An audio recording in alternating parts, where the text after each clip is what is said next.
ஆனால் ஒன்றை மட்டும் கூறிக்கொள்ள ஆசைப்படுகிறேன். நடு இரவில் கிடைத்த விடுதலையை பெருமையோடு ஏற்றுக்கொண்டு ஆரஞ்சு மிட்டாய் சாப்பிடும் எனது அருமை வாக்காளர் பெருமக்கள் எல்லாம் நள்ளிரவில் பெட்ரோல் விலையை ஏற்றினால் மட்டும் கொதித்து போய்விடுகிறார்.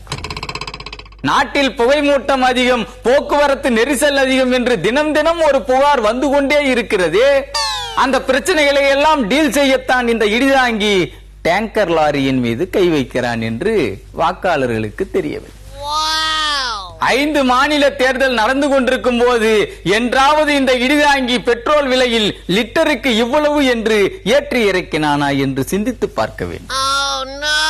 லிட்டருக்கு 1 ரூபாய் ஏறிவிட்டது என்றால் போக்குவரத்து வாகனங்கள் தங்கள் போக்கையும் வரத்தையும் சில பல கிலோமீட்டர் குறைத்துக் கொள்ள வேண்டியதுதான். அதை விட்டுவிட்டு லபோ திபோ என்று கடிதாசி வரைந்தால் அதை இடிதாங்கியால் எப்படி பொறுத்து கொள்ள முடியும்? அமெரிக்க அதிபர் தேர்தல் நடக்க இருக்கும் வேளையில் பெட்ரோல் பிரச்சனையை கிளப்பி இந்த இடிதாங்கிக்கு நெருக்கடி கொடுக்க திட்டம் போடுகிறார்கள் கிராதகர்கள். இந்தியா முழுக்க இருக்கும் வாக்காளர்களை பார்த்து கேட்கிறேன், பாலுக்கு 2 ரூபாய் விலையை உயர்த்தியதும் பாசத்துக்குரிய தமிழ்நாட்டு மக்கள் அதை அப்படியே ஏற்றுக்கொள்ளவில்லையா?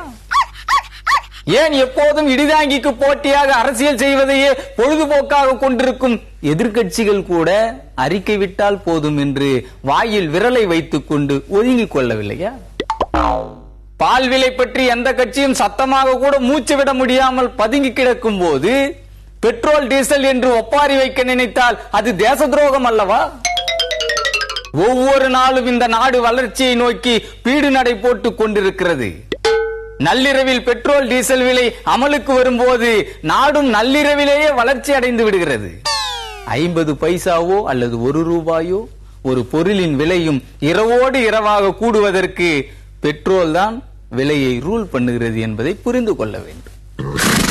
இதையெல்லாம் ஏற்றுக்கொண்டு மங்கினியாக இருந்தால்தான் வல்லரசு என்று கனவு காணவாவது முடியும் என்று கூறி உங்கள் எல்லோரையும் எச்சரித்து விடைபெறுகிறேன். நன்றி, வணக்கம்.